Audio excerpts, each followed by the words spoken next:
God his Son not sparing sent him to die, I scarce can take it in, that on the cross my burden gladly bearing, he bled and died to take away my sin.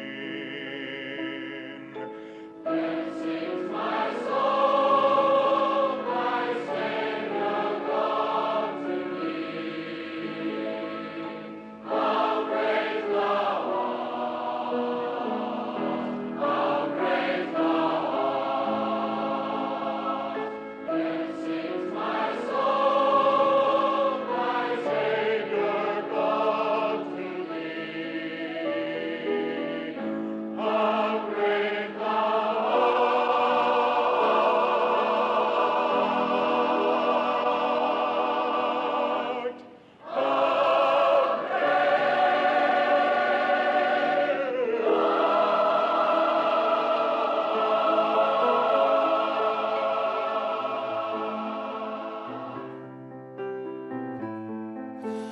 Heard there was a secret chord that David played and it pleased the Lord, but you don't really care for music, do you? It goes like this: the fourth, the fifth, the minor fall, the major lift, the baffled king composing hallelujah, hallelujah, hallelujah, hallelujah, hallelujah.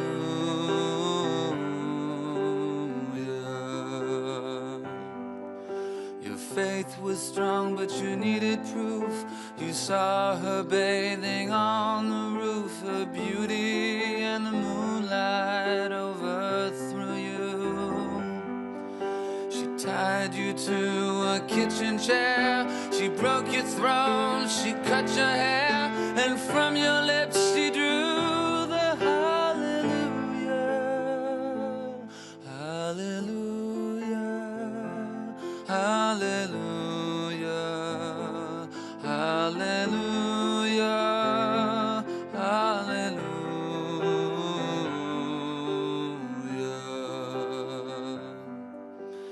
Maybe I have been here before, I know this room, I've walked this floor. I used to live alone before I knew you. I've seen your flag on the marble arch. Love is not a victory march, it's a cold and it's a broken hallelujah, hallelujah, hallelujah, hallelujah, hallelujah.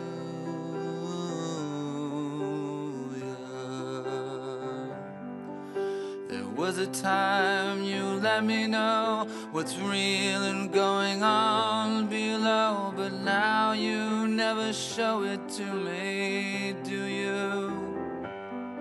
And remember when I moved in you, the holy dark was moving too, and every breath we drew was hallelujah, hallelujah, hallelujah, hallelujah, hallelujah.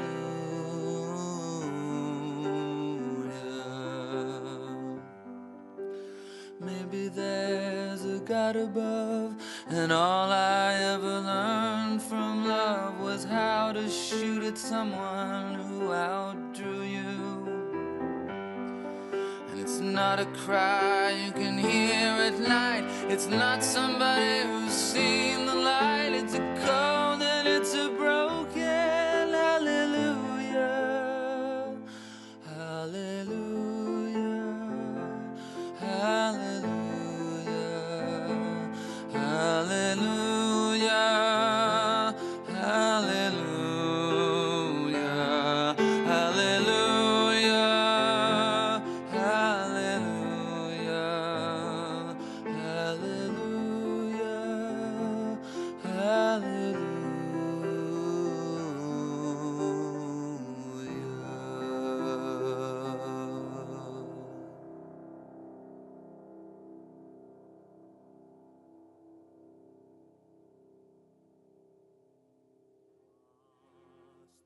point of no return. No backward glances, the games we've played till now are at an end.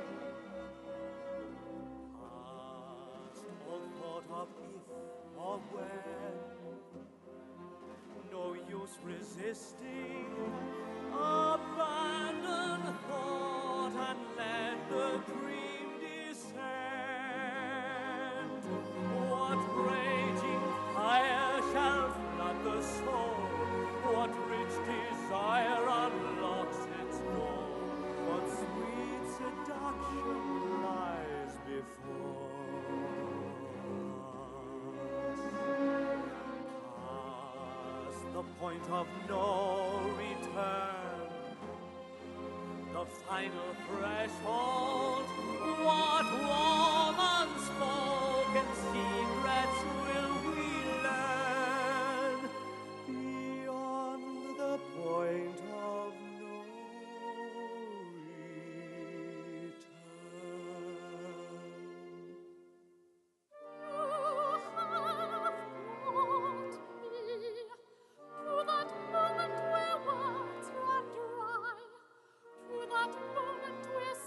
Disappears into silence, silence.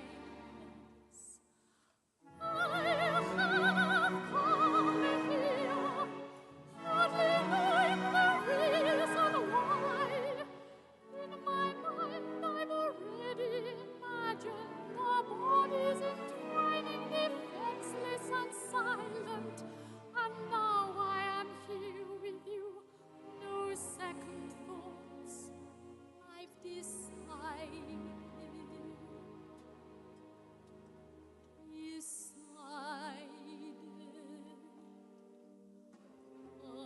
Past the point of no return, no going back now.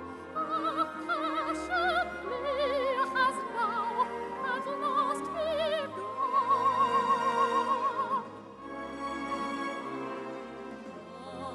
Past the thought of right or wrong, one final question: how long should we to wait before we walk?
shake my nerves and you rattle my brain. Too much love drives a man insane. You broke my will, but what a thrill. Goodness gracious, great balls of fire. I let you love what I thought it was funny. You came along and woo, now honey, I've changed my mind. This love is fine. It's just great balls of fire.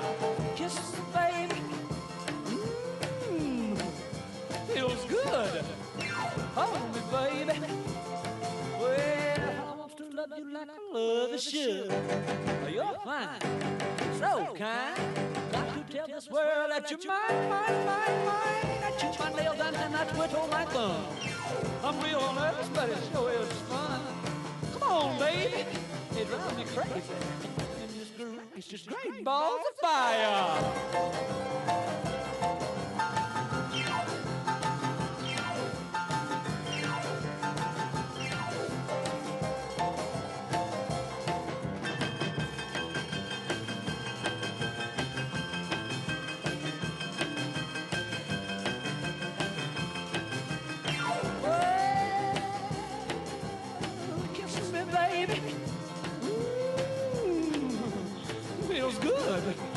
Hold me, baby.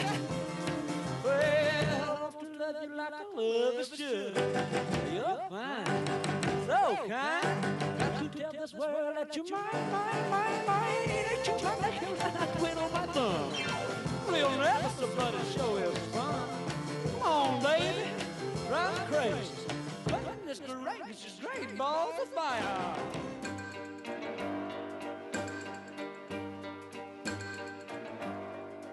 You don't own me.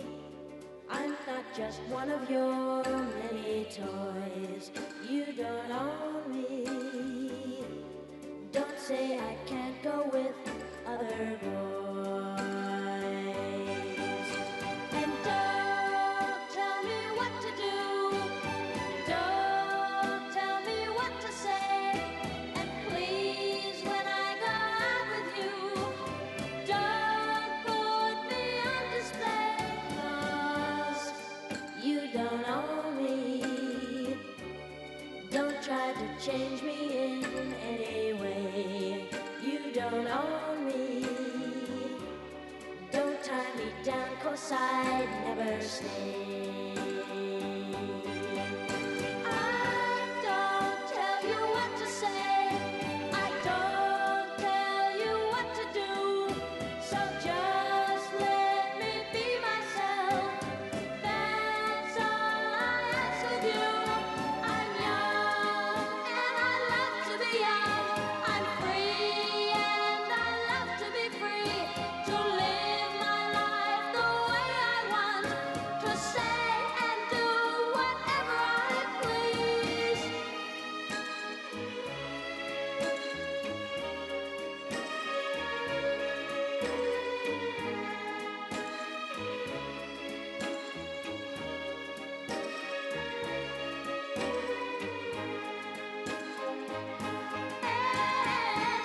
Don't tell me what to do. Don't tell me what to say. And please, when I go out with you, don't put me on display. I don't tell you what to say. Don't tell you what to do. So just let me be myself. That's all I ask of you. I'm young and I love to be young. I'm free.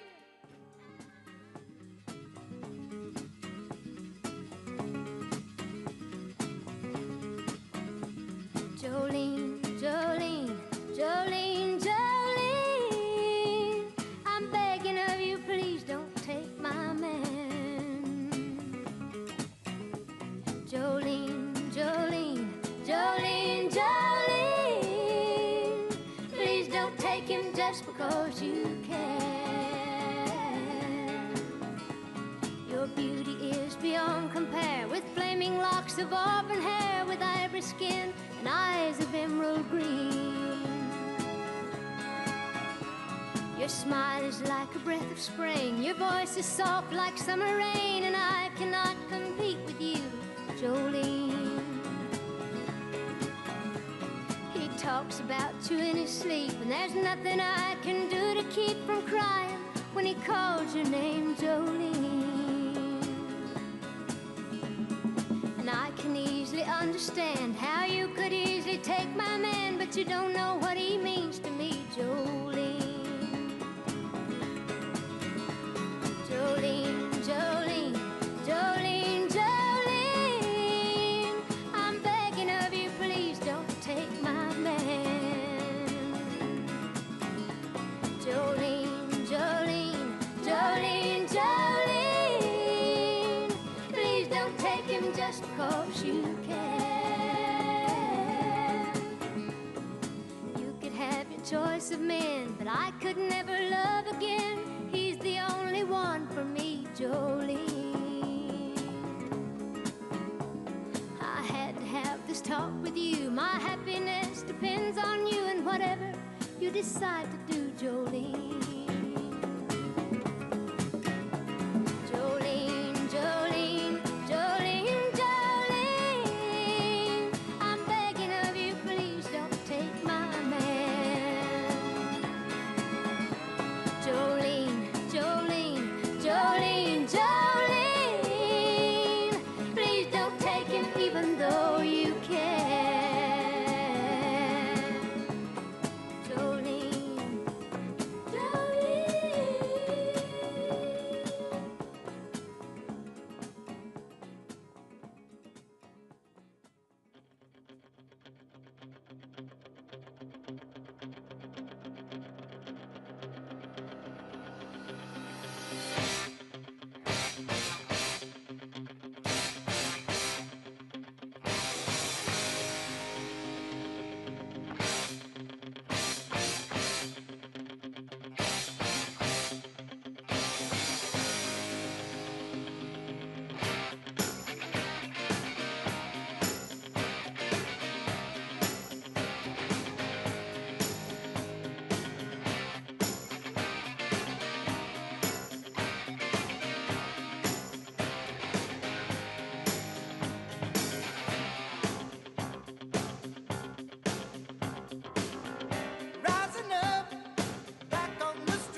Yes, I say come on over, baby. Baby, you can't go wrong. We ain't faking. Oh, lot of shaking going on. Well, I say come on over, baby. We got chicken in the corner. Woo, huh? Come on over, baby. Well, they got the bull by the horn. We ain't faking. Oh, lot of shaking going on. Yeah, let's shake, baby, shake. I said shake, baby, shake. I said shake it, baby, shake it. Let's shake, make it shake. Come on over. Oh, a lot of shaking going on. Oh, let's go.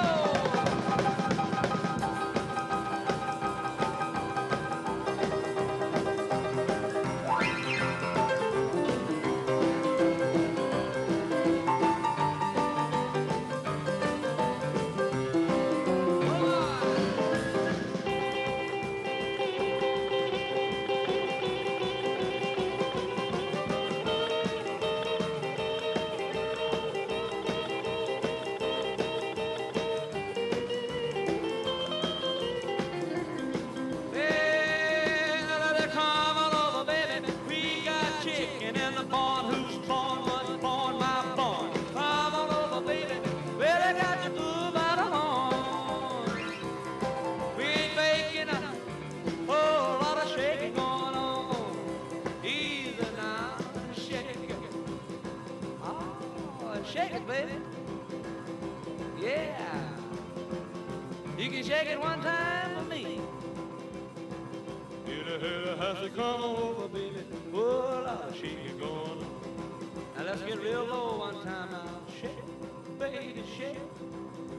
All you gotta do, honey, is kind of stand in one spot. Wiggle around just a little bit. And that's when you got some. Yeah. Oh, baby, oh, a lot of shaking going on. Now let's go one time. Shake it, baby, shake it. Shake it, baby, shake it. Ooh, shake it, baby. Come on, baby, shake it, baby, shake it. Come on up. Oh, a lot of shaking going on.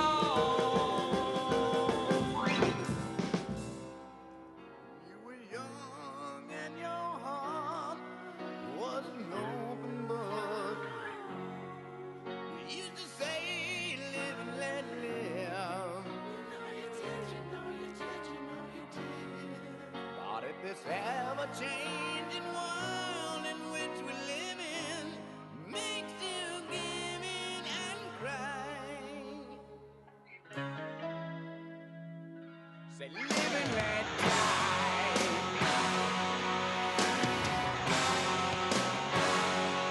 Live and let die.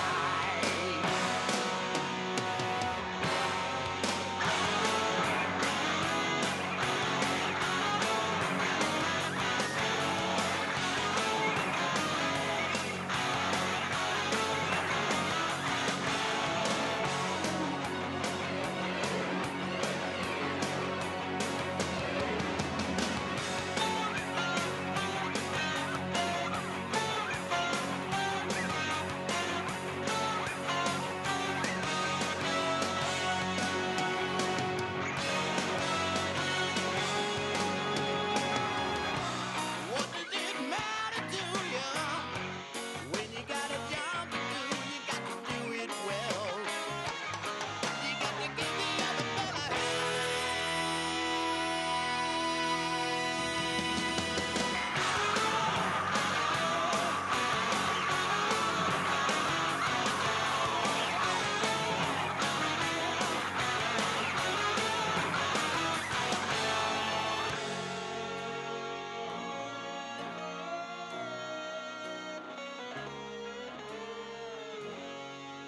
you just say live and let live. You know you did, you know you did, you know you did. What if this ever-changing world in which we live in makes you give in and cry? Say live and let die.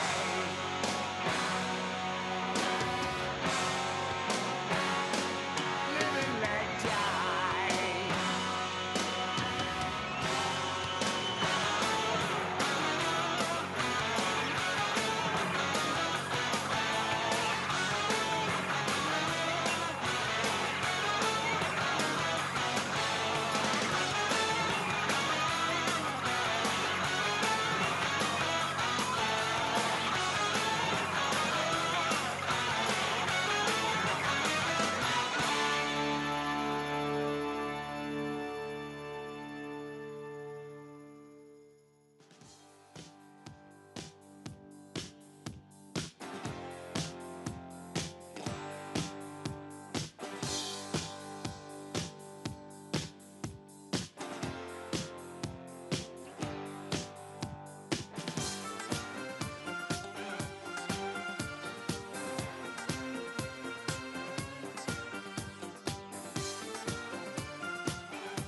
Roxanne, you don't have to put on the red light. Those days are over. You don't have to sell your body to the night. Roxanne, you don't have to wear that dress tonight. Walk the streets for money. You don't care if it's wrong or if it's right. Roxanne, you don't have to put on the red light. Roxanne, you don't have to put on the red light. Roxanne, Roxanne, Roxanne,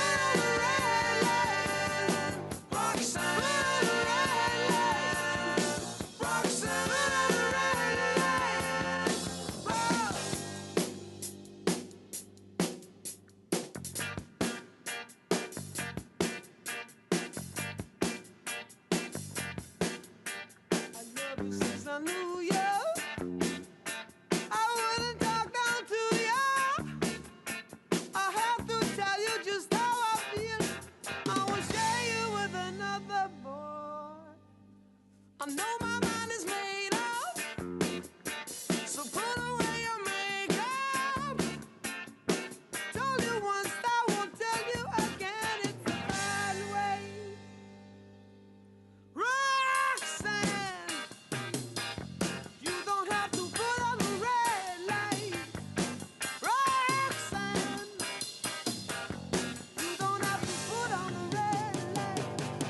You don't have to put on the red light. Roxanne, Roxanne,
Hold me close, hold me tight, make me thrill with delight.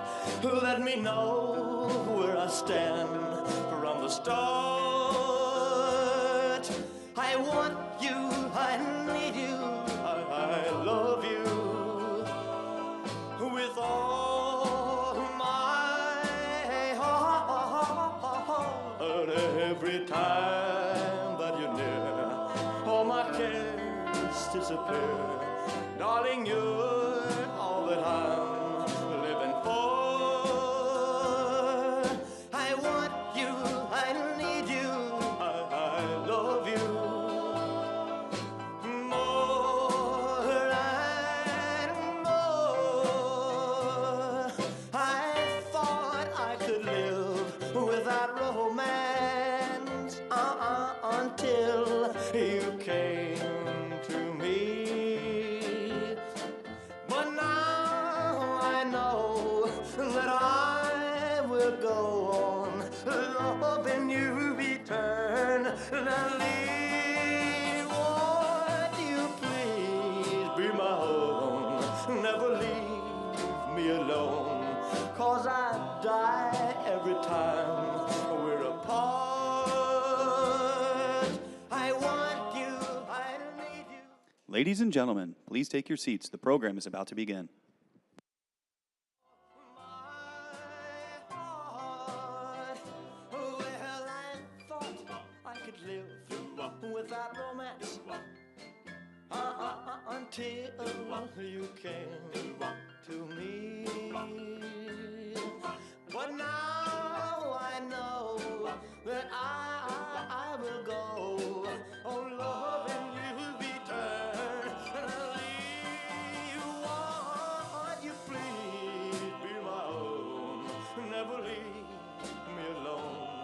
'cause I die every time we're apart.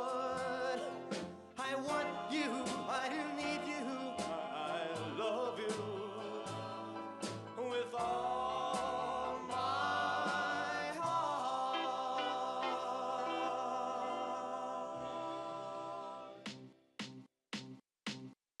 I remember when I lost my mind.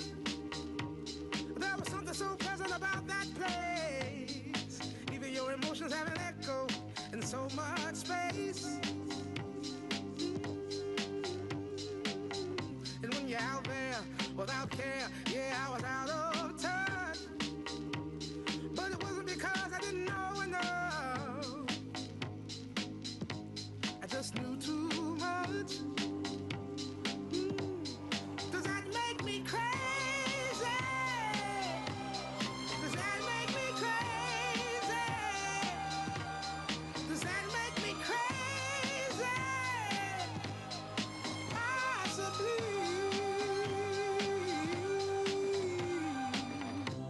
And I hope that you are having the time of your life.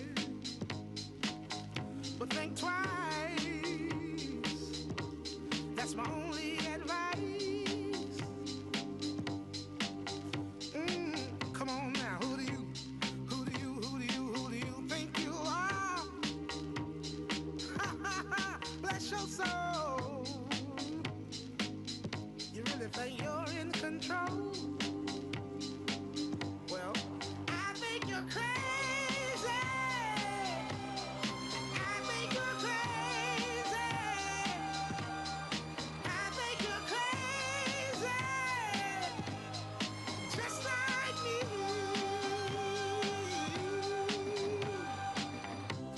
My heroes had the heart to lose the lives I wanna live. And all I remember is thinking I wanna be like them. Ever since I was little, it looked like fun. And there's no coincidence I've come. And I can die when I'm done. But maybe I'm crazy. Maybe you're crazy. Maybe we're crazy. Probably.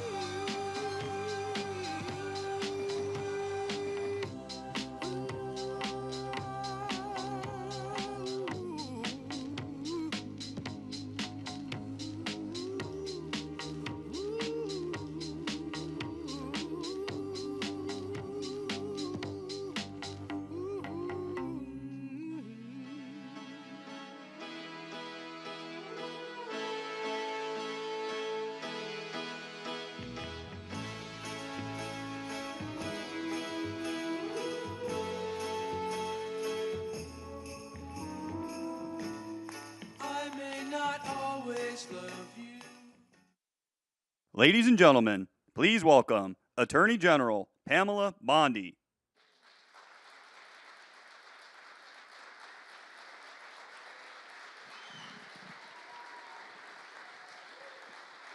Hi, please be seated. Welcome to the Department of Justice. And I love our team. Todd Blanche, Emil Bovey, Cash Patel, soon to be Terry Cole, Gadi Saralta. Thank you all. We are going to fight to keep America safe again. President Trump has prioritized tackling our nation's fentanyl crisis, and he has taken decisive action to fight it. I want to thank our U.S. attorneys who are here today, our state attorneys general from all around the country. I see all my friends out there, my colleagues, who will work to prosecute violent criminals, get the drugs off our streets, get the gangs off our streets, and get the illegal aliens out of our country. And thank you to all of our federal, state, and local law enforcement officers who are here today who keep us safe every day and night. Thank you to all of you.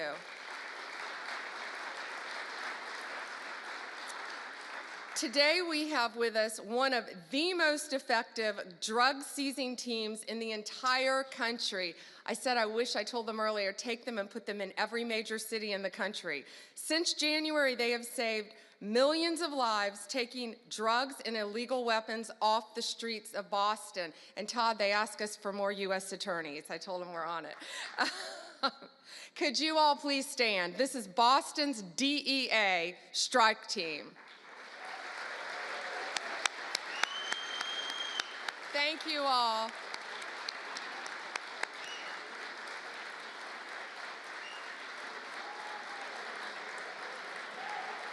Thank you.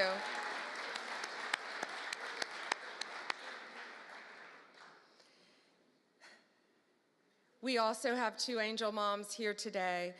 Anne lost her son. He was 15. He thought he was taking a Percocet at school, and it was laced with fentanyl. And he was beautiful. And I'm so sorry. But all of these people in this room, thanks to the directive of Donald Trump, are going to keep our streets safe and protect our kids. Thank you for being here.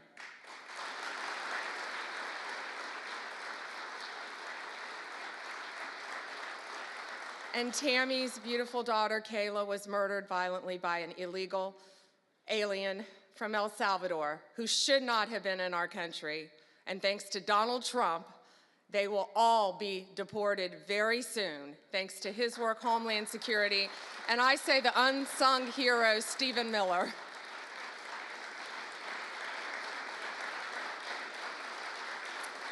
On stage, we have, this is 180 kilograms. It represents, not real, of fentanyl, okay? So this represents 1 kilo of fentanyl.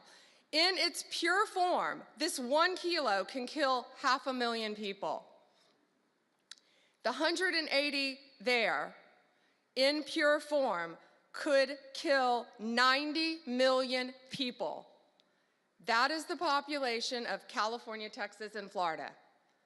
That's what we're dealing with in our country.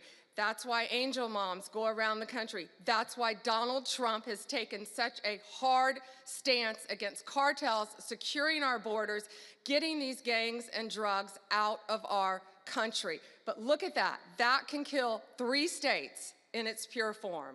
That should terrify everyone. I see our senators made it. Did our senators? Thank you. However, taking the drugs off the streets is only half the battle.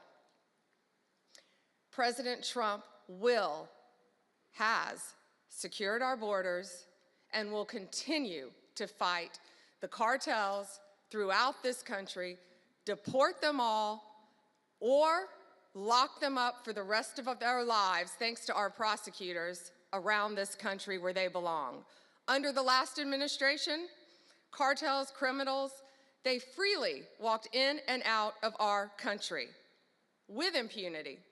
No longer. Under Donald Trump, they live in fear, and they better live in fear because we're coming after all of them. I am so proud to have a team with Emil and Todd and all of our great team.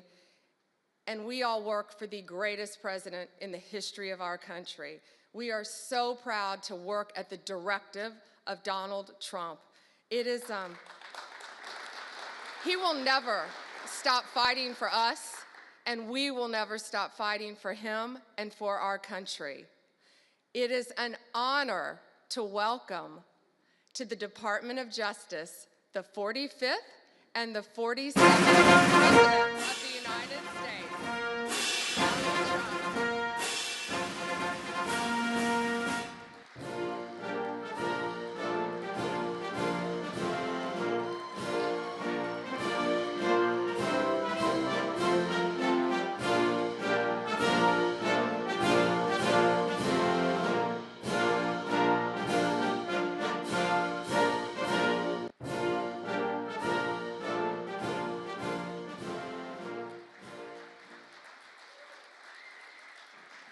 Well, thank you very much. Thank you. Thank you, Pam, very much. What a job you're doing. And it's a true honor to be with you today. This is a storied hall, if there ever was one. And based on the crowd, I think we broke the all-time record. But as we begin a proud new chapter in the chronicles of American justice, this really is something. We're turning the page on 4 long years of corruption, weaponization, and surrender to violent criminals, and we're restoring fair, equal, and impartial justice under the constitutional rule of law. And you're the people that are doing it. Very, very proud of all of you. Under the Trump administration, the DOJ and the FBI will once again become the premier crime-fighting agencies on the face of the earth. People ask me, what am I going to do about law enforcement all the time? The fake news back there, they're asking me that all the time. What am I going to do? And when are you going to do it? And I answer them by saying I've already done most of it by appointing the people that I've appointed. They're sitting right here. They've done most of it. I don't do it, they do it. Right, Pam? I think, oh, you are so tough, they just don't know yet. Let me begin by congratulating the incredible people who will lead these historic reforms. And we start with somebody that you just saw, Pam Bondi. She's extraordinary, and I've known her very well for a long time.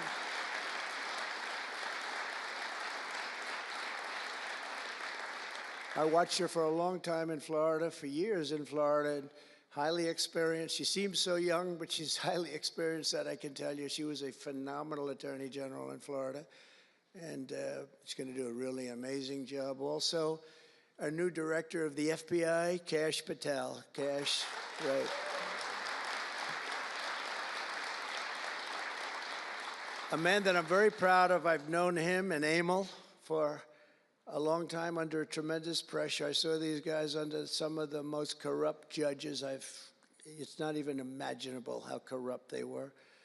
And these guys never wilted. They were not shy. They fought. They weren't afraid, and they were brilliant. Deputy Attorney General Todd Blanche and Principal Associate Deputy Attorney Emil Beauvais. And thank you both very much. Right. Great people. They're great people. The Chief of Staff, who's so highly respected, Chad Mizell. Thank you, Chad. Chad? Thank you, Chad. Our next administrator of the DEA, Terry Cole. Terry? Thank you, Terry. Good luck. Going to do great. Senior counsel to the Assistant Attorney General for Civil Rights. Boy, I've been watching him on television last couple of weeks. He is really a tough one, and he's a great one. Leo Terrell, you watch how good he's going to be. He's going to be so good. Thank you, Leo. Great guy. Assistant Attorney General of the Antitrust Division, who's got an incredible reputation. She'll do very, very well. Gail Slater. Thank you, Gail. Good luck. Great job. Now, we're joined by many, many great friends and terrific friends, and I won't be able to, too many to name, but some that I just see very quickly. General Flynn, thank you for being here. There's a man who went through hell, by the way, and he shouldn't have. He's a patriot. He went through hell. We're also pleased to be joined by Senator Chuck Grassley and House Majority Whip. Where's Chuck? Hi, Chuck. House Majority Whip Tom Emmer. Tom, great job you're doing. Representative Guy Reschenthaler, one of the toughest names to say, but I got it perfectly, I think. And State Attorney General Ken Paxton, thank you very much. Thank you very much. Somebody who was with us early on, and she's really become a big star and very popular, Brenna Bird. Thank you, Brenna. Thank you very much. Steve Marshall, Alan Wilson, James Othermeyer, Chris Carr, Dave Sunday, Marty Jackley, as well as White House Deputy Chief of Staff, Stephen Miller. What a man Stephen is. Become a big star. Right, Emil? Steve Miller. Steve has been something very special. For generations, the Federal Department of Justice was one of America's most revered institutions. The men and women of the DOJ brought down the mafia, hunted down the killers, kingpins, and spies, tracked down terrorists and traitors, and tore down corrupt political machines all across America. This department commanded the respect and admiration of the entire world. And with Pam and Cash and all of the people I introduced and far more, big numbers, and all of you sitting back there, I recognize so many of you. But with you leading the way, it'll soon be the most admired and most respected of all. You're going to be more respected, and I really believe that there's also a lot of things to solve, a lot of problems to solve. But that's going to put you in the upper tier and maybe the top tier, and I believe that's going to happen. I'm so proud of the people in this room. But first, we must be honest about the lies and abuses that have occurred within these walls. Unfortunately, in recent years, a corrupt group of hacks and radicals within the ranks of the American government obliterated the trust and goodwill built up over generations. They weaponized the vast powers of our intelligence and law enforcement agencies to try and thwart the will of the American people. You remember the 51 intelligence agents that said, as an example, that Hunter Biden's laptop from hell came from Russia when they knew it came right from his bedroom. They knew that. It was a big lie, and they knew it so well. They spied on my campaign, launched one hoax and disinformation operation after another, broke the law on a colossal scale, persecuted my family, staff, and supporters, raided my home, Mar-a-Lago, and did everything within their power to prevent me from becoming the President of the United States.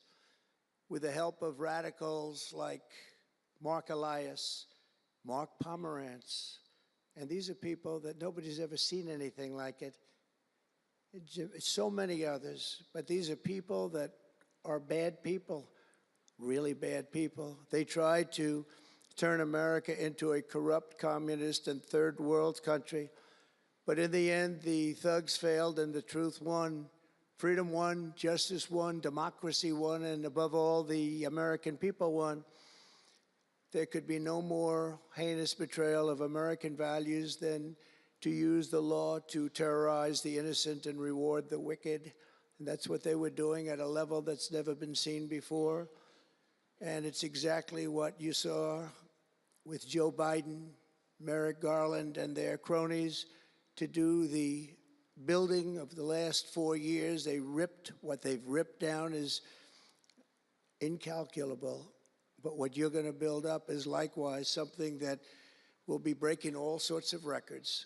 They set loose violent criminals while targeting patriotic parents at school board meetings. They dropped charges against Antifa and Hamas supporters while labeling traditional Catholics as domestic terrorists. The Catholics, we did very well with the Catholic vote, so I want to thank them for that.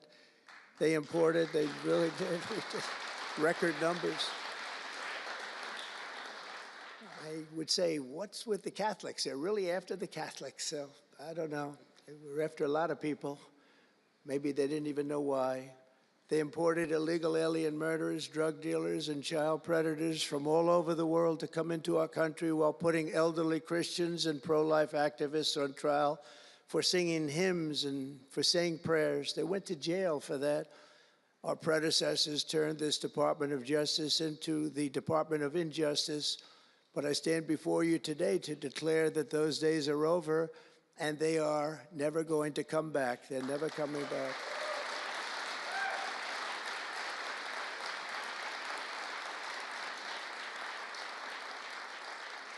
So now, as the chief law enforcement officer in our country, I will insist upon and demand full and complete accountability for the wrongs and abuses that have occurred.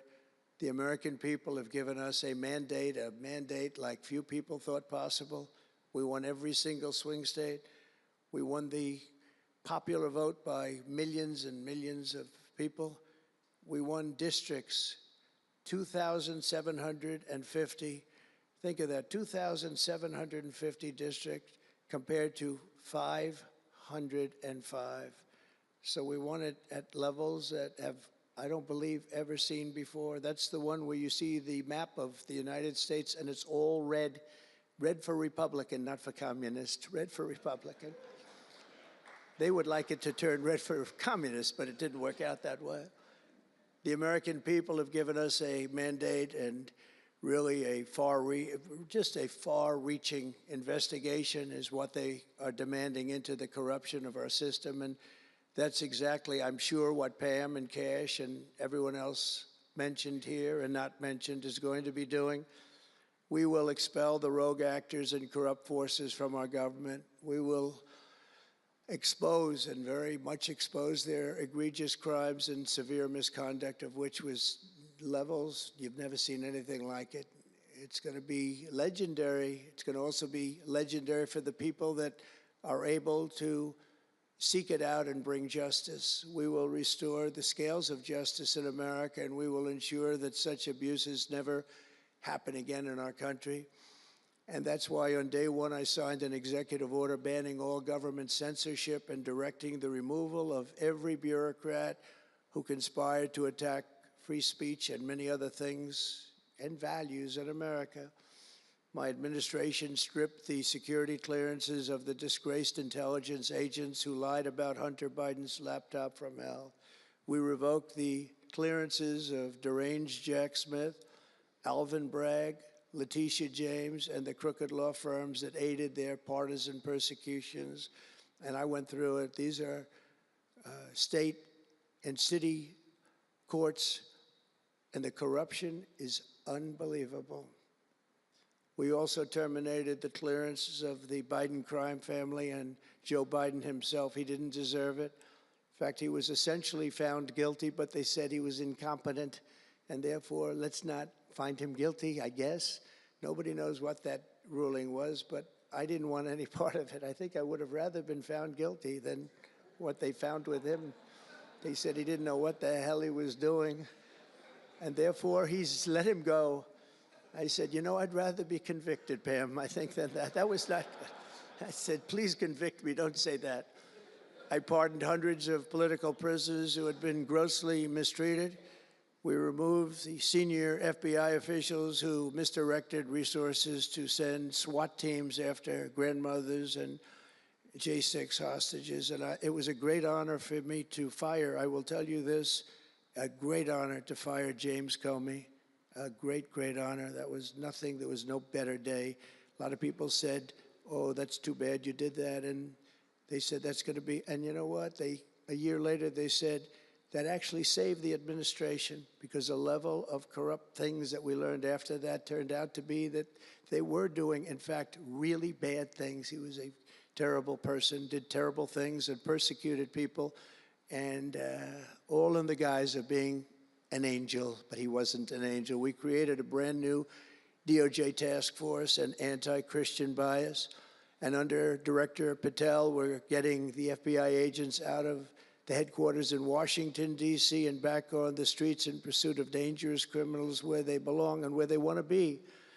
And, you know, you have that big FBI building, and it's a very big building, and they were going to build an FBI headquarters 3 hours away in Maryland, a liberal state, but that has no bearing on what I'm about to say, but we're going to stop it. Not going to let that happen. We're going to build another big FBI building right where it is, which would have been the right place, because the FBI and the DOJ have to be near each other. You can't that's one thing I did learn from this persecution. The FBI and the DOJ work together.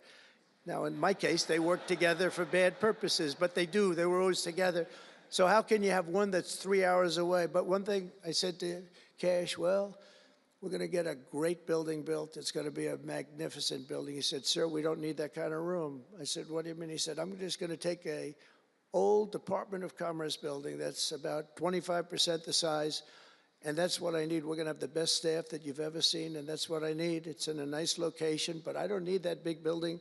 Why don't you just sell the site to somebody, and we're going to be very happy. And they want to have far fewer people, but we also want to have them in D.C., and if for no other reason, we like having law enforcement walking the streets of our capital, because when the bad guys are out there and they see there's an FBI agent, that's the ultimate in law enforcement, and they're not going to be acting so bad. We're cleaning up our city, we're cleaning up this great capital, and we're not going to have crime, and we're not going to stand for crime, and we're going to take the graffiti down, and we're already taking the tents down, and we're working with the administration, and if the administration can't do the job, we're going to have to take it back and run it through the federal government. But we hope the administration is going to be able. So far, they've been doing very well. The mayor's been doing a good job. We said there are tents galore right opposite the State Department. They have to come down, and they took them down right away.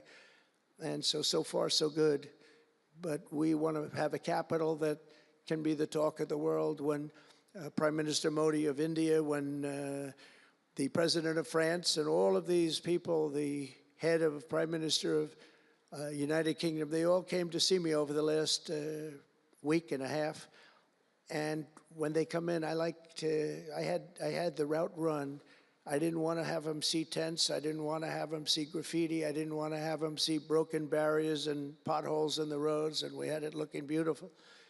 And we're going to do that for the city, and we're going to have a crime-free capital. When people come here, they're not going to be mugged or shot or raped. They're going to have a crime-free capital again. It's going to be cleaner and better and safer than it ever was, and it's not going to take us too long. There's a new phenomena that is taking place where these violent, vicious lawyers that we have all over, they play the ref. You know what playing the ref is? Like the great Bobby Knight basketball coach. He'd scream and scream at the ref. He'd scream. I watched it. By the way, I love Bobby Knight because he endorsed me.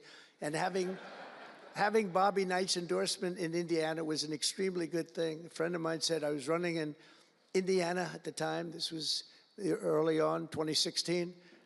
And I was doing great, but a friend came up and said, "You know Bobby Knight?" I said, "No, I don't, but I hear he was a tough cookie." He said, not only tough, he was beyond tough, but he's the most popular guy you can imagine. It turned out he wanted to endorse me. He called me about 2 years before. He said, "Sir, I'd like to endorse you." I said, "Is this really Bobby Knight?" I said, "It's me." I could tell it was Bobby Knight. He had been known for throwing the chair across the court and slapping a player. Can't do things like that, right?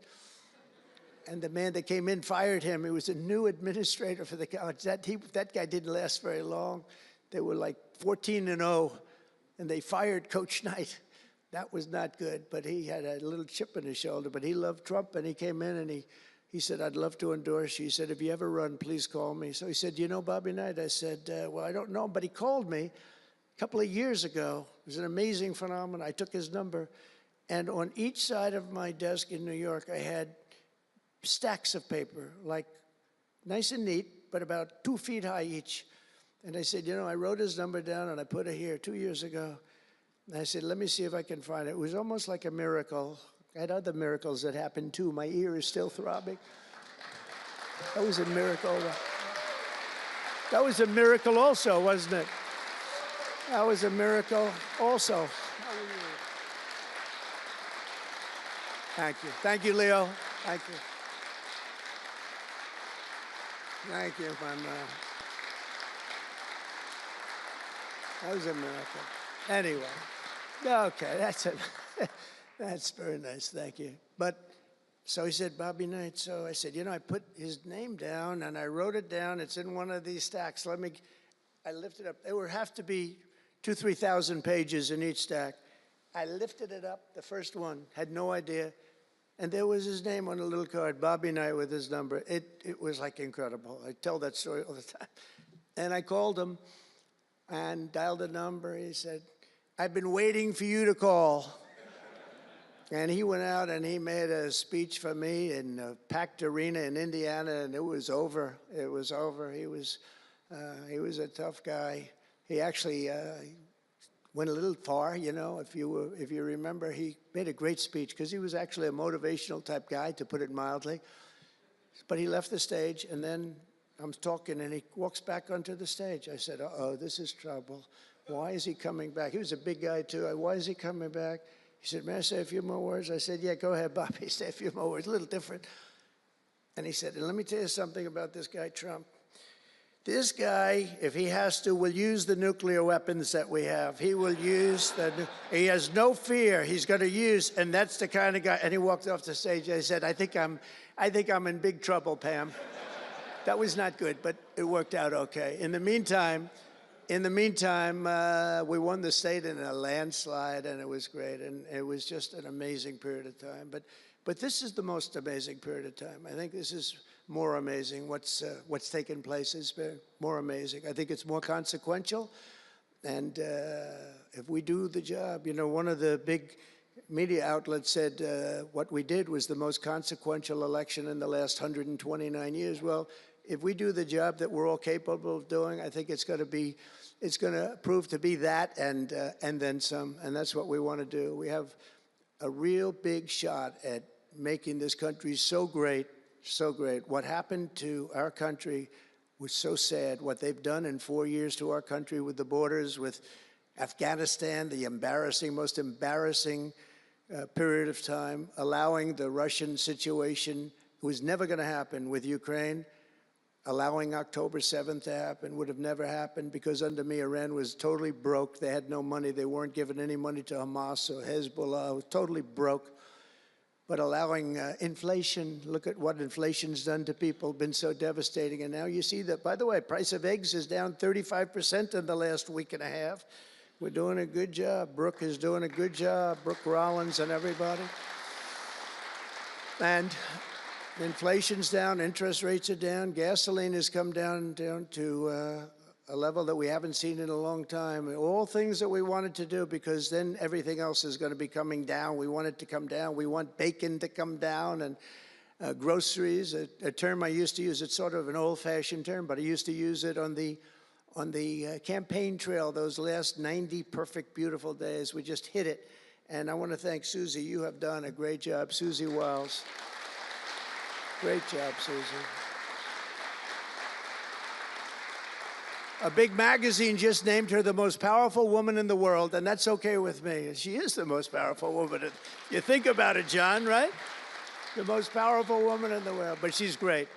And we had a great 90 days. It was a perfect 90 days, and it was a great result, but we want to put that result to good use by doing a phenomenal job. And I want to tell you that Todd and Emil know this very well. We had an amazing judge in Florida, and her name is Eileen Cannon, and I didn't know her. I still don't know her. I don't believe I ever spoke to her, even during the trial, but I did appoint her, federal judge, and these fake lawyers, these horrible human beings, were hitting her so hard, public relations-wise. They were playing the ref.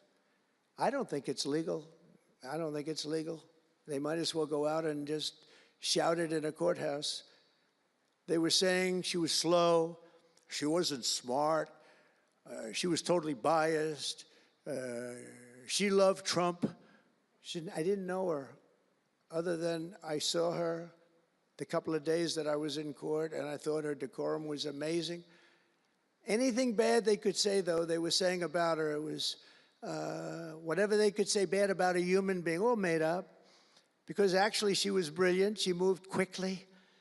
She was the absolute model of what a judge should be, and she was strong and tough.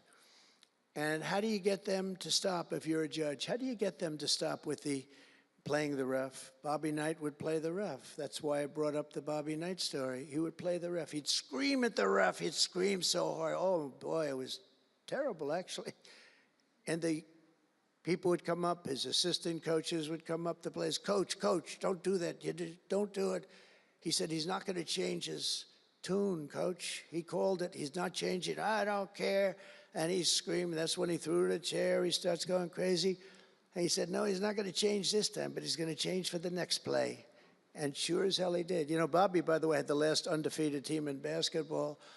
And relatively speaking, you know, he had a team. He always had a team. He never had that.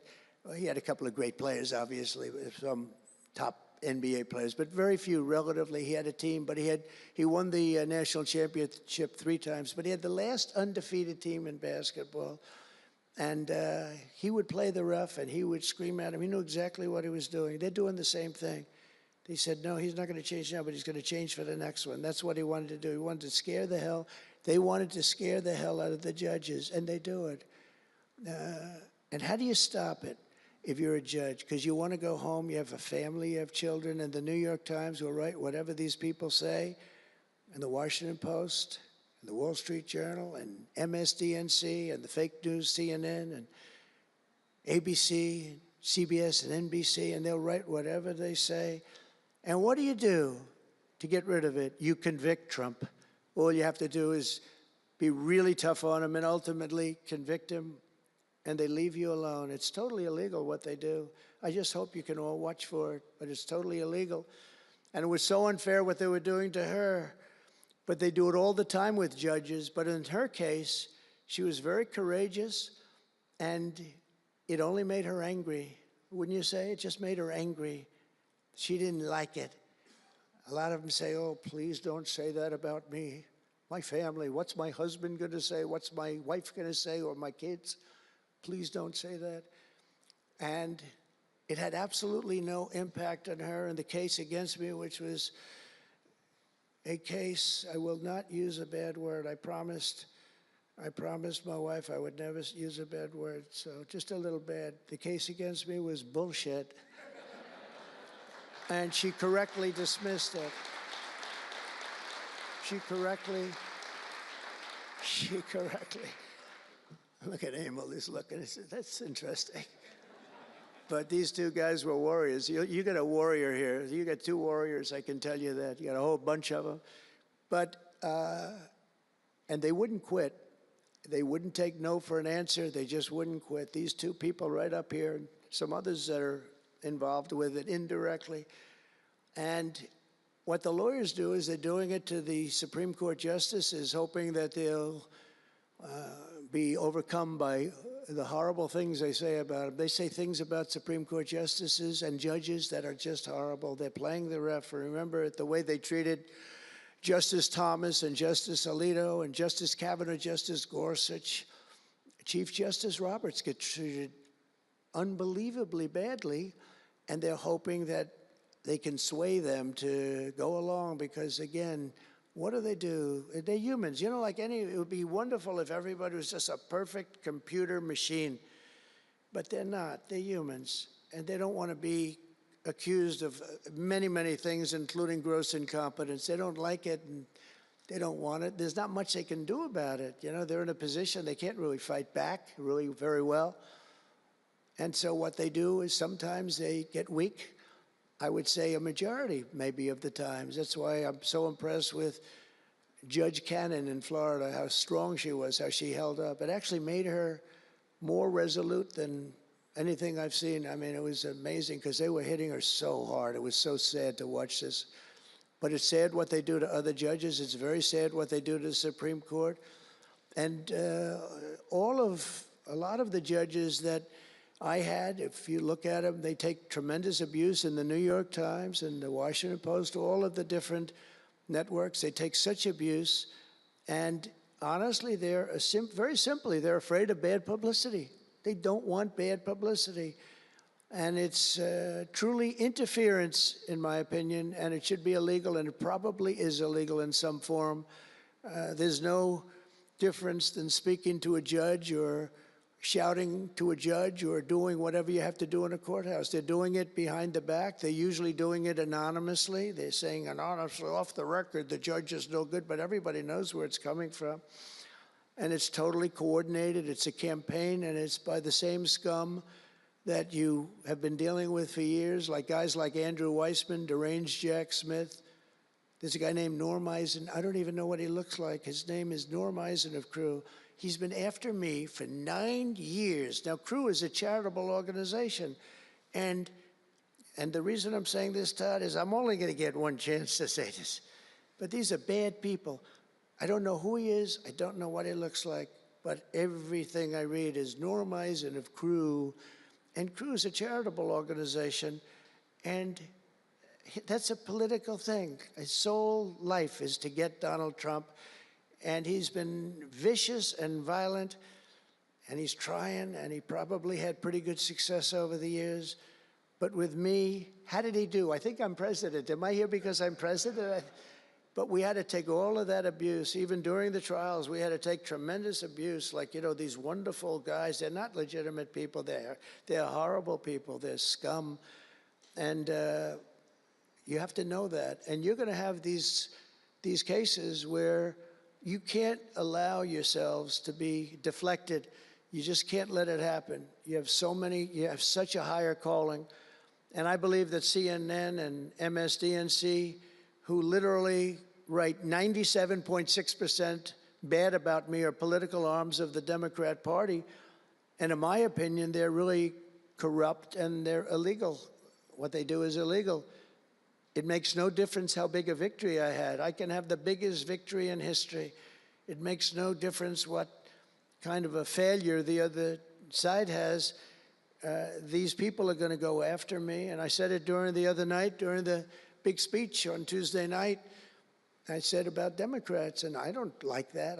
I have great respect, by the way, for what Schumer did today. He went out and he said that I'm going to have to vote with the Republicans because it's the right thing to do. I couldn't believe what I heard. But, you know, I think he's going to get some credit for it. I think, let's see what happens tonight with the big vote as it comes.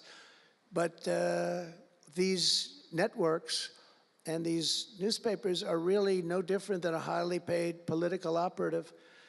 And it has to stop. It has to be illegal. It's influencing judges, and it's really changing law, and it just cannot be legal. I don't believe it's legal. And they do it in total coordination with each other, and everything we do, we're restoring law, restoring order, and restoring public safety in America. That's what we want to do. And we're bringing honor and integrity and accountability back to the highest levels of the FBI, DOJ, and throughout our government. We're bringing our country back faster than anyone ever thought possible. We're working so hard at doing it, and we want fairness in the courts. The courts are a big factor. The elections, which were totally rigged, are a big factor. We have to have honest elections. We have to have borders, and we have to have courts and law that's fair. Well, we're not going to have a country. Crooked Joe Biden got us into a real mess with Russia and everything else he did, frankly, but he didn't know about it, and he, generally speaking, signed it with auto pen, so how would he know? That auto pen is a big deal. I don't know, you know, they're having, who's doing this? So when my people come up, Will and all of the people, Steve, they come up and, sir, this is an executive order. They explain it to me, and, you know, 90% of the time I sign it, 99% of the time I say do it. But they come up and I sign it. But you don't use auto pen. It's, number one, it's disrespectful to the office. Number two, maybe it's not even valid because, you know, who's getting him to sign? He had no idea what the hell he was doing. If he did, all of these bad things wouldn't be happening right now. But we're going to get you back into a great position, and we've already started. They say that we had the most successful first month of presidency. Not a long time, but it's still a lot. It's like if you're a golfer, sinking a 3-foot putt on the first hole gives you confidence to sink something on the second hole. But if you miss that first putt, you don't like to have the putt on the second hole and the third hole. It could be a very bad experience. It's nice to get that first month, and now we have more than a month. Now we have a month and a half. And it's going really, really well. I can tell you as a little secret, although the cameras are blazing back there, so it's not that much. But I think we're doing well, as you have been hearing about Ukraine. I think we're doing now well with Russia.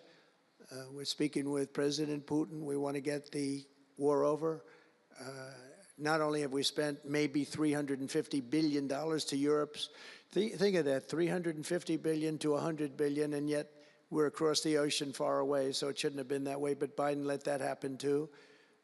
And we're getting a deal where we're going to get that back, but much more importantly are the lives that we're talking about. On average, 2,000 young people are being killed every single day. Now, they're not from here. They're from nowhere close to here, but they're young people. They're human beings, and they have parents. They have sisters and brothers, the mothers and fathers, the friends and the families and the towns where they grew up. And they're losing, on average, 2,000, even 2,500 a week. and I want to get it stopped. And we've had some very good calls today with Russia and with Ukraine. They've agreed for a ceasefire if we can get it with Russia, and it's not easy. It's a tough one, but I think we're doing it. And as the Secretary General said yesterday of NATO, a terrific guy, he said without Trump we wouldn't be talking about it. It would just go on for years, and millions of people have been killed, but millions more people would be killed. And he said it was a great honor. Without me, it would just keep going on. We're looking for the ceasefire now with Russia, and we've had some very good talks about it. We've had some very good responses. And I can tell you that there was a case where there would have been no war if I were president, and it's just 100% would not have happened, would never have happened. I used to speak to President Putin a lot about it. I said, don't do it. Don't do it. I won't tell you what the consequence was. I won't tell you what he's, but if he believed even 5% of what I said, then he would say, I'm not going to do it. And I think he did. But we had a good relationship, and we had a professional relationship, and his respect for this country. And I think we've had some very good results. So, I haven't been able to say that to anybody else. I haven't wanted to say it until just before I came here. I got some pretty good news. So, but we have to see what happens. It's still a long way to go. The fighting is unbelievable. Russia has a large group of Ukrainian soldiers, as we speak, surrounded and in grave danger. They've been able to surround them. They're in grave danger. Biden should have never let this war happen. First of all, you don't want to pick on somebody that's a lot larger than you, even with the money. There's a lot of money that we gave them and a lot of equipment. We make the best military equipment in the world, but even with all of that, it's unbelievable. Right now, you have a lot of Ukrainian soldiers that are encircled and in grave danger, and I've asked them not to kill those soldiers, please, not to kill those soldiers. We don't want them killed. It's such a shame to see what's happened. A thing like that would have never happened. Inflation would have never happened. October 7th would have never happened. Israel, Iran had no money. They were totally broke. Think of it. They had no money to give to anybody. They were totally broke. And within a short period of time, as soon as Biden came in, he took out all the sanctions. In China and everybody else that wasn't buying oil from Iran was buying it at levels that they never spent before. And it was a sad thing. And if you look at Afghanistan, that was probably what got Putin started, because when he looked at how horribly we looked, I think the most embarrassing day, not that we got out because we were getting out. I would have been out faster than them. I was the one that got it down to the right level. But we would have kept Bagram, the big Air Force base. We would have kept it. Right now, China occupies Bagram. And the reason we would have kept it is because they were 1 hour away from where China has and builds its nuclear missiles and weapons. And they gave that up. At the dark of night, they left the lights on, and they left the dogs behind, by the way. A lot of people say, what about all the dogs? They had a lot of dogs, and they left the dogs behind. And what a shame, what a shame. The way we got out, I think it was the most humiliating time in the history of our country. The way it happened, not that we were getting out, because we wanted to get out, but we would have gotten out with dignity and strength. And what a difference a rigged and crooked election had on our country when you think about it. And the people who did this to us should go to jail. They should go to jail. So I just want to say God bless America, because we have to say God bless. We're lucky we're still here, frankly. And this whole thing could lead, I think we have it. I think we have it. But this could lead to World War III very easily. Could very easily lead to World War III, but I think we're in pretty good shape. A lot better than we were before we got involved, that I can tell you. That was heading into World War III territory, and that would have been a war like no other because of nuclear weapons and other types of weapons that people you don't even want to know about. But as many of you do know, well, we're focused on persecuting, and these people were really focused on persecuting Republicans. The last administration presided over the worst increase in violent crime in our country in many, many decades. We had levels of violence and crime, and a lot of it had to do with the illegal immigrants that came in. Remember when I used to complain about it? Because I knew how tough they were, how mean they were. And they said, no, no, people that come into our country are all wonderful people. No, they're not wonderful. These are stone cold killers. These are killers they make our killers look nice by comparison. They make our killers look nice. These are rough, tough people with the tattoos all over their face. Historically speaking, I don't want to discriminate against anybody, but historically speaking, they're not going to be the head of any major bank that we know of.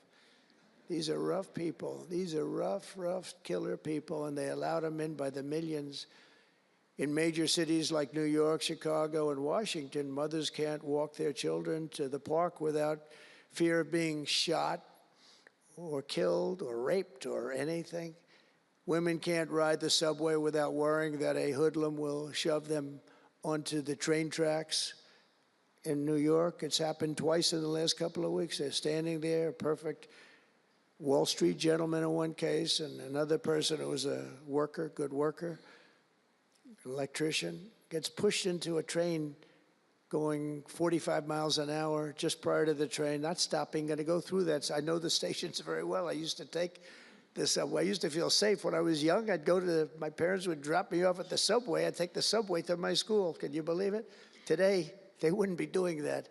And we want to get a country back maybe where you can do that again, Pam. But it's so sad to see what's taking place. Under the Biden regime, average monthly homicides increased by 14%. Property crime rose tremendously. Violent crime went up at least 37% that they know of. Rape soared by 42%. Car theft rose by 48%. And robberies surged to 63 to 100%. They don't even know what the number is. And I have no higher mission as President of the United States than to end this killing and stop this law-breaking and to making America safe again. And that's what you're all about in this room. We want to protect Americans, and we protect everybody that's in our country, American or not American. We want to have a safe and proud country. We're joined today by dozens of police officers, sheriffs and sheriff's deputies from all across the country. My message to these law enforcement heroes is simple. With me in the White House, you once again have a president who will always have your back, will always have your back.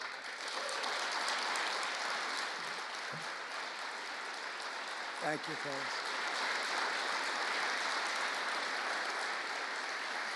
Thank you. That's a lot of good-looking people. I will tell you, I feel safe. I'm glad you're in the room. I feel even safer. It's a lot of great people. On day one, I signed an executive order directing Attorney General to ensure that anyone who murders a police officer immediately, with as fast a trial as we can have, gets the death penalty.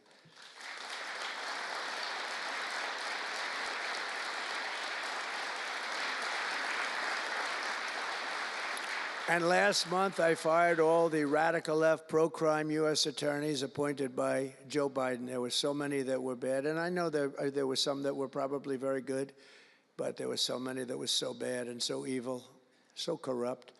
Instead of having Marxist prosecutors who want to put police officers in handcuffs and go after a police officer rather than a criminal, I appointed patriotic, tough-on-crime warriors who will partner with police to put dangerous offenders behind bars, put them in jail.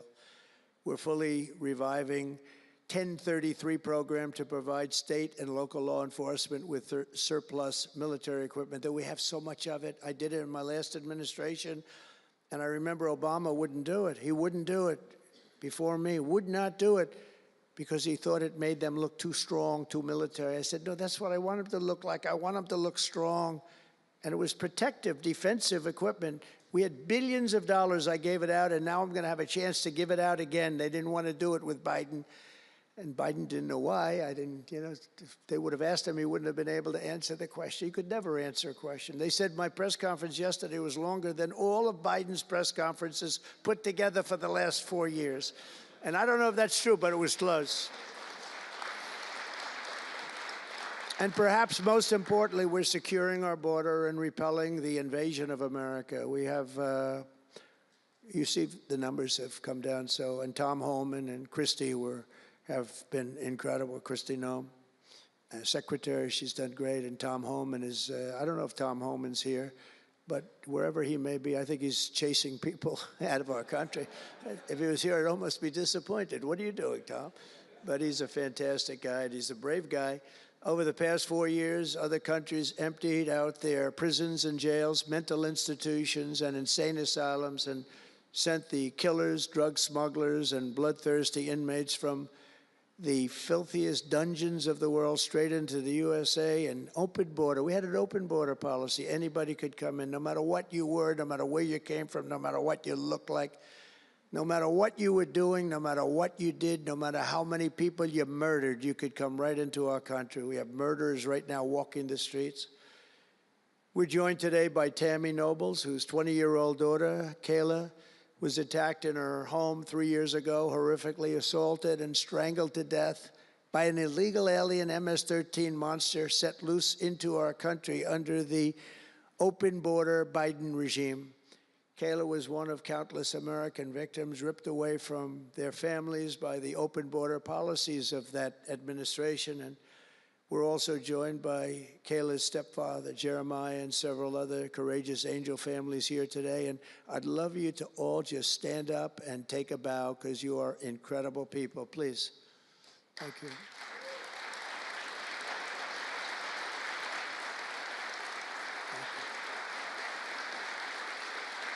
Thank you.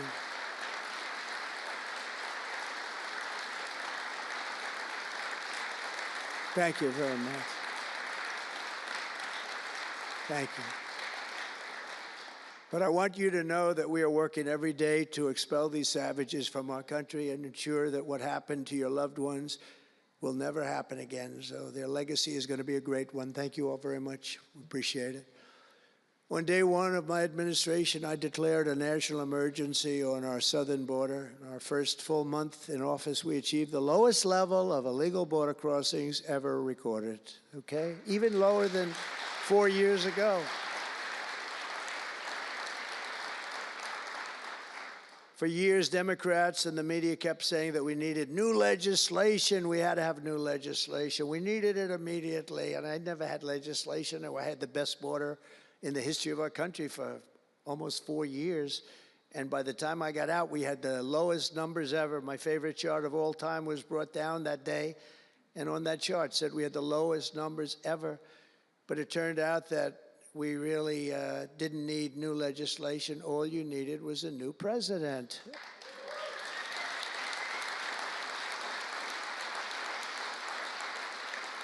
And I said that the other night. That's all you needed was a new president saying, close the borders, because the Border Patrol is unbelievable, ICE is unbelievable, and all of our law enforcement is just incredible. All of you guys are amazing, and the people of our country respect you and they love you, and a lot of times you don't hear that because you have to listen to the fake news back there, but they have great respect for you, so I just want you to know that. And you know, that includes our fire departments too. They don't get spoken about enough. You know, they go into some of the areas I read where they're shooting them off ladders. Can you believe it? They go up to put out a fire, Leo, and they go and they shoot them off a ladder. It's just unbelievable. These firemen and women are incredible. So I want to put them in the same category because they're just incredible. I also like that the fact they voted for me like at 94%, so I have to mention them. I have no choice, right? But the truth is they're phenomenal people. The law enforcement, fire, everybody, they're phenomenal. Basically first responders, because that's what they are. They're first responders. And we're ending the migrant occupation of America. And what we're doing now is we're liberating our cities and our suburbs and our towns. And you see a big difference. I'm getting calls all the time from even leaders of other countries saying, sir, the whole world feels liberated now. It feels like there's a light over America, but there's a light over the whole world. I hear that so much. It's so nice to hear, too. And I feel it. I mean, I feel it. I look at it. I see the polls. I don't know if the polls are right, but they're certainly very good. I'll take them right now. It's amazing what's taken place in such a short period of time, really 6 weeks, but it's longer than that. It's really November 5th. I think that hopefully will go down, if you do your job great, it'll go down as the most important day, one of them at least in the history of our country. You know, July 4th was pretty, 1776, it was pretty important too. But let's see if we can top it. Can we top it? I don't know. That's a tough one, but we're going to try. But it will be one of the most important days in the history of our country. So I think, and I think everybody in this room wants that to happen. Last month, we officially designated MS-13 and Tren de Aragua.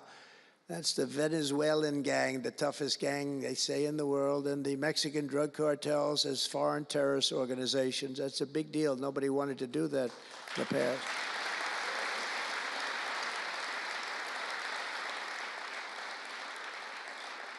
And by the way, we've caught hundreds of them, the Venezuelan gang, which is as bad as it gets. And you'll be reading a lot of stories tomorrow about what we've done with them. And you'll be very impressed, and you'll feel a lot safer, too, because they are a vicious group. They went into Colorado. They took over areas of Colorado. They sort of were like me. They were in the real estate business, but they didn't go out and get financing. They just took over a building and kept it.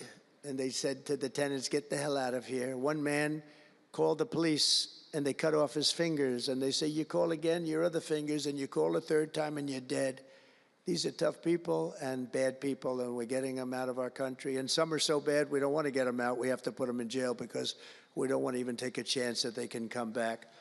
Thanks to our efforts, Mexico recently handed over 29 of the biggest cartel leaders, including the depraved kingpin charged with the 1985 murder of DE agent Kiki Camarena. And that was a big deal, if you know. They've been looking for this person for years, many years, and we got him. This evil killer will be now prosecuted to the fullest extent of the law, and we know that, well, let's put it this way, I have to be nice, it's a very strong case. We're stopping the criminals pouring across our borders at record levels, and we're also stopping the massive quantities of deadly drugs. In 2023 alone, drug overdoses killed more Americans in 12 months than they did during the entire decade between 1980 and 1990, so 10 times more, but it's much higher than that. More Americans died from fentanyl last year than died in the Korean War, or the Iraq War, or the Afghanistan War, all of them combined. That's why I've placed large tariffs on Mexico, Canada, and China, and they will remain in place until these deadly poisons stop pouring into our country. And I will tell you, as soon as I put on the tariffs on Mexico, Canada, and China, unbelievable results have been seen in the last few weeks.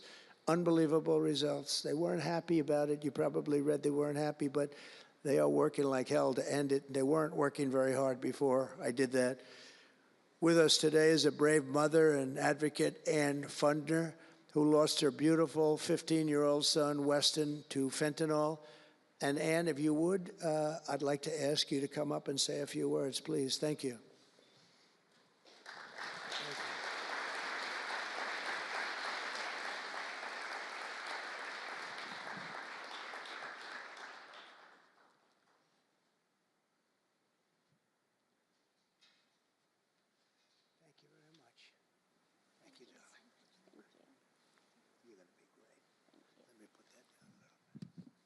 Thank you. Well, first I want to say thank you. I think this is the biggest honor of my entire life, being on stage with President Trump. But I want to tell you a little bit about my son, Weston, who absolutely loved President Trump. He had a beautiful Trump 2020 flag hanging in his bedroom, and he had it on the beach one day, and we took a picture, and it became our 2020 Christmas card with the most perfect slogan for President Trump, peace on earth. What would happen in the next 4 years would be devastational to our country and our safety of our children. And in 2022, Weston lost his life, a freshman in high school at the age of 15, from a single pill that took his life. The cartels were allowed to operate on American soil and took hundreds of thousands of American lives. And so we knew there was only one person that could save us from the devastation on our American soil, and that was President Trump. And so in 2024, we did the best thing that we could do to keep America safe again, and we elected President Donald J. Trump. Thank you. Thank you. Thank you.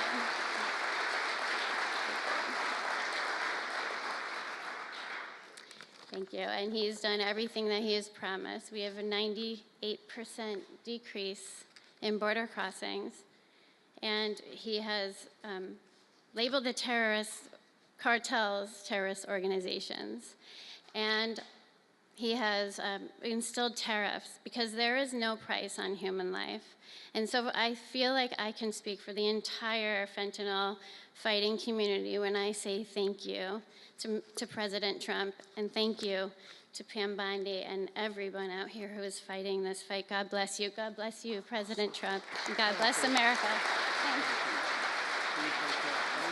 He's up watching you. He's up there watching you. And he's so proud of Mom.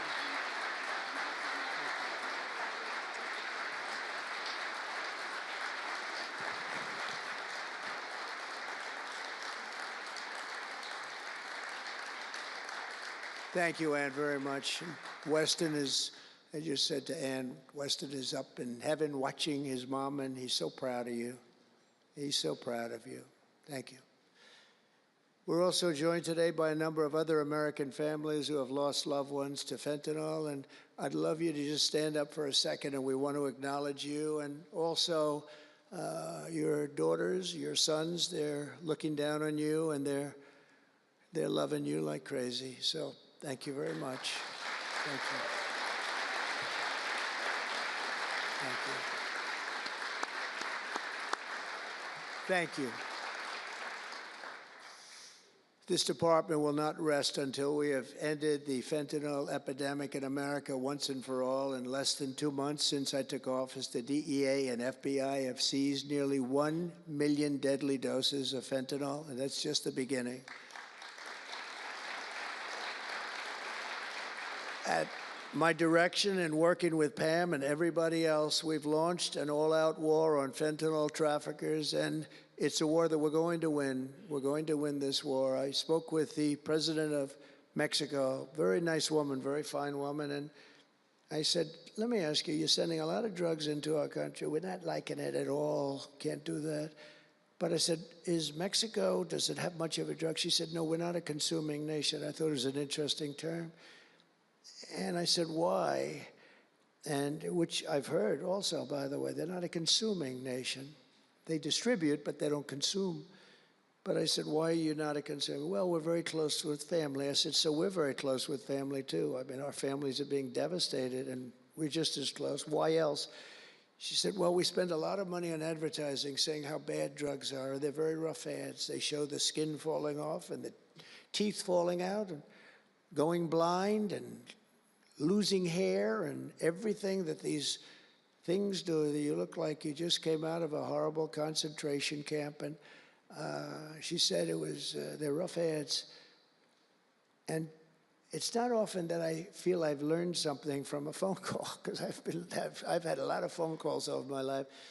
But I realized right then and there what a great idea that is. And we have hired Susie, a great person, who did a lot of our campaign work, and we've come up with an advertising campaign that's, I think, really incredible. More than anything else, it's terrible to watch. Terrible to watch. It's the only way it's going to work. And I would be, because we got the numbers down, 18% would have a blue ribbon committee headed by the First Lady of the United States, who everyone loves, and some of her friends. And, you know, they work so hard, but it's a tough deal. They're dealing with very smart and very vicious people. You know, some of those businesses, those cartels, are run better than any business in America. They say they're run incredibly, not just here, they all over the world. They're run like a major business, but in many cases better. And I said, we got it 18% down. Well, 18% is incredible. It's like a record, but when you think of it, it's not very much. And the way you get it down, if you want to get it down to close to 100%, is with the death penalty. But I think maybe America is not ready for that. China has the death penalty. Singapore has the death penalty. Various places have the death penalty. Wherever you have the death penalty, you don't have drugs. But I just don't know if this country is ready for it. So I tell people, and it's always an option, but I don't know. I just don't know if you're ready for it, and that's okay. It's nothing you can do. But what we're going to do is we're doing this campaign And I think we can get it down 50% with this campaign, because when people see all the horrible things that these drugs do to you, we're especially focused on fentanyl. When they see all of the horrible things that happen when you take drugs, how you look, you lose your look. Everyone's vain. They don't want to lose their look. The look is so important. And I think when they see these things, they may say, you know what, I'm going to take a pass. But there is big danger. Pam and I were talking about it before. A lot of people are taking fentanyl and not even knowing. They think they're doing something else, or maybe taking another drug, but at a much lower level. And they die. You can put on the pin, think of this, the head of a pin, fentanyl, and it's too much, and it will kill the strongest person in the room. And it's amazing. But we're going to do this campaign. It's going to be launched fairly soon, Susie. And I think it's going to have a big impact. I think if we got it down by another 30, 35 points, and I really believe we can, I think that's an incredible idea. So I thank the President of Mexico, actually. It was a call on tariffs, and we talked about drugs. And she gave me an idea that I think will be very successful, and based on what I saw, it's going to be amazing. Under our leadership, this department is once again laser focused on protecting the American people. We're defending our borders, our streets, our children, and our good, really God-given, this is God-given rights and liberties once and for all. We're going to defend our country, and we're going to defend our rights. Etched onto the walls of this building are the words English philosopher John Locke said, "Where law ends, tyranny begins." And I see that, and I saw it over the last 4 years when somebody was allowed to attack viciously with this department and the FBI. His political opponent, how did that work out? Didn't work out too well, but it wasn't pleasant. It wasn't pleasant. I was attacked by a political opponent, and probably it helped that I was attacked more than anybody in the history of our country. Alphonse Capone, the great Alphonse Capone, legendary, Scarface, was attacked only a tiny fraction of what Trump was attacked. And maybe it worked out well, I don't know. If I had to give it up, I probably wouldn't, but only because I've gone through it. But I wonder what the difference would be. Maybe they helped get me elected by those margins, the big mandate that we received. But you can't go after your political opponent. Nobody's ever seen anything like it, actually. And hopefully they won't see anything like it. But now, with the return of law and order, the entire world is witnessing the triumph of American justice and American freedom. That's why we're here today, gathered with people that have love for our country. In the coming years, we will revive the storied legacy of this department, and it's happening right now. You can feel it. And rekindle the spirit of the great lawmen and legal lions of the past, Americans like Wyatt Earp, Elliot Ness, Frank Hammer, Rudy Giuliani. Rudy Giuliani had to suffer greatly, greatly. He's the greatest mayor in the history of our country. He had to suffer greatly. Ed Meese, Antonin Scalia, Robert Jackson, and Robert F. Kennedy. We will rebuild pride in our institutions. We will restore the prestige of this great department, and we will bring back faith in our justice system for the citizens of every race, religion, color, and creed. And I want to just tell you that this has been a great honor. I was asked to do it, and I said, is it appropriate that I do it? And then I realized it's not only appropriate, I think it's really important. And I may never do it again. I may never have another chance to do it again, because this is something that I'm leaving to the greatest people I know, the best people, the smartest people, the toughest people I know. And they're going to do an incredible job. And it's an honor for me to have won this election so that I can appoint these people to do their job, and they're going to do it like you have never seen. So I just want to wish all of you good luck. It's going to be an interesting journey. Not going to be easy, but you're going to win. You're going to win, win, win, and fight, fight, fight. And it's going to end up being a tremendous result for this country. So thank you all very much. God bless America. God bless you all. Thank you.